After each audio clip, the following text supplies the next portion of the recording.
Hi and hello, and thank you so much for tuning in, and if you are new, welcome to my channel. My name is Preeti and I am both a real estate and a mortgage broker for close to 20 years. Now, have you been in a situation of a divorce or a separation? And do you know what to do with the property and mortgage upon a pending relation breakdown? Now, for the purpose of this video, I'd like to expand the definition of a relationship breakdown.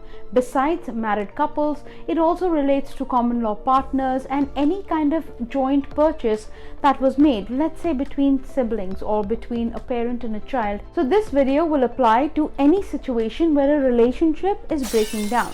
It's meant to help clarify the decision-making process and the order of steps that you will need to go through in order to separate all your financial affairs and get out of a joint mortgage, or to position yourself for the next mortgage post separation. But before I get into it, please be a doll and hit that like, share, subscribe and that bell icon. It gets me motivated to keep you up to date with everything real estate.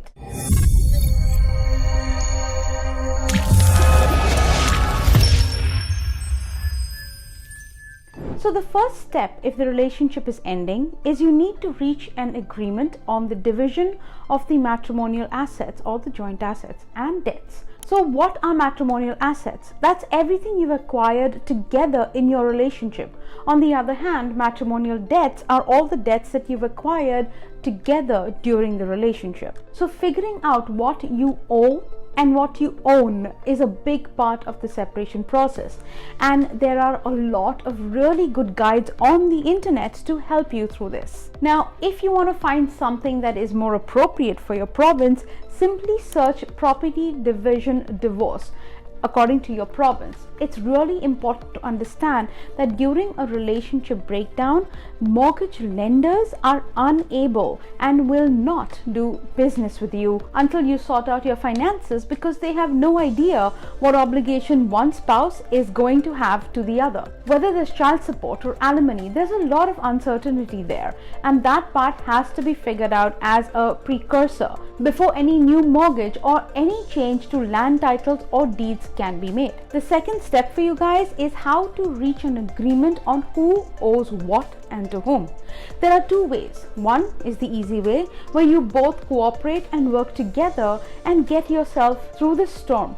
The other is the hard way, where you don't cooperate, in which case you're likely going to need a family lawyer. And the worst case is one party has to take the other party to court and get a court order to make this happen.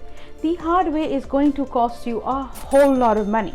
I've seen one party drag the other into bankruptcy and eventual foreclosure without realizing that it sets you both back financially for 6 or 7 years, not to mention the emotional impact and the long drawn out separation. So cooperation is a much better choice. The ultimate goal is to arrive at a financial separation agreement.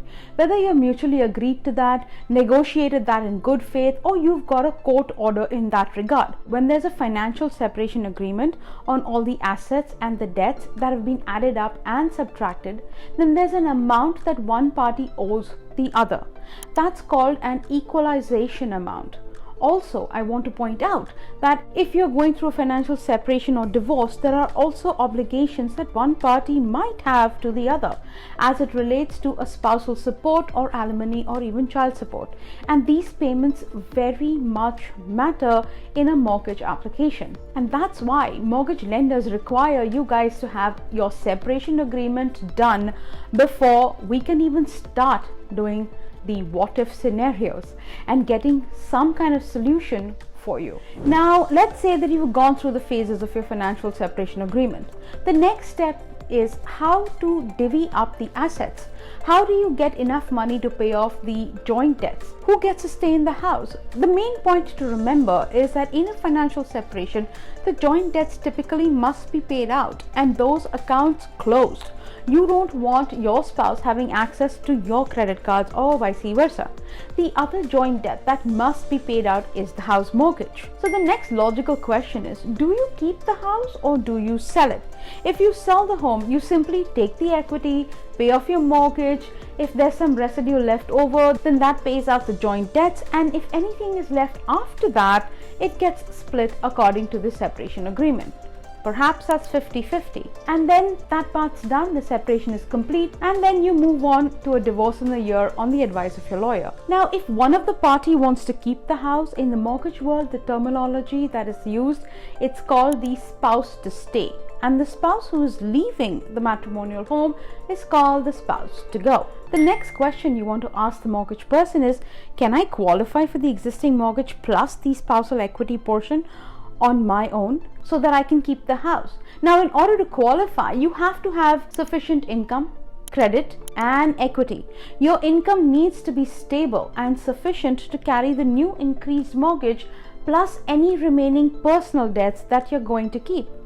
Your credit needs to be reasonable. That means you've got no active or recent collections or late payments.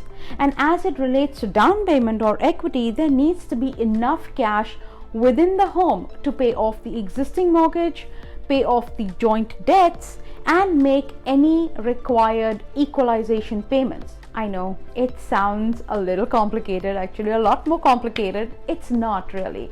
It's not as bad as you think. You can generally refinance the whole house up to 80% of the fair market value, and from that your lawyer will repay the joint mortgage, will pay off the joint debts, make the required spousal equalization payments. And it's important to note that you can't get extra cash to pay non-joint debts or put money in your pocket.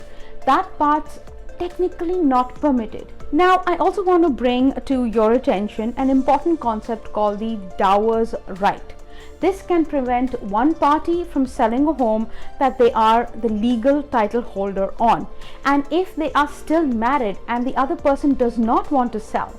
So even if as a spouse you are not on the mortgage or on title, you still have the right to the property, and the other party cannot act unilaterally. So even when they sign that listing agreement, there's a question about Dower's rights and who's lived in that property. For this particular point, I would strongly advise you to talk to your family lawyer, as that clause or that law is extremely complicated and can actually mess up an entire financial separation agreement that you guys make. Now remember, to sell, both of you need to sign the listing agreement with the realtor. You will both have to accept an offer to purchase and sale. So if you are separating, it's likely good to advise your joint creditors, including the mortgage company, what is really going on and get their guidance on how to protect yourself financially. It's also important to note, if your partner is going to be reckless with finances, you get legal advice immediately so that they don't bring you down along with them. Now you figure out your assets and your debts and how it's going to get split.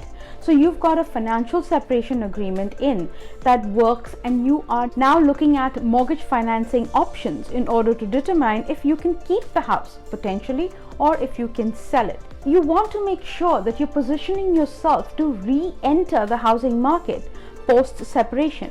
So I strongly recommend that in that event, please do call me so that something that's going on doesn't inadvertently harm your financial situation as it relates to the mortgage qualifications for the next property. Once again, my name is Preeti Rao. My contact information is in the description box below. Make sure to hit like, share, subscribe, and that bell icon so you don't miss any future videos. Thank you so much for watching, and don't forget to call me because I hold the key that opens the door to your dream home.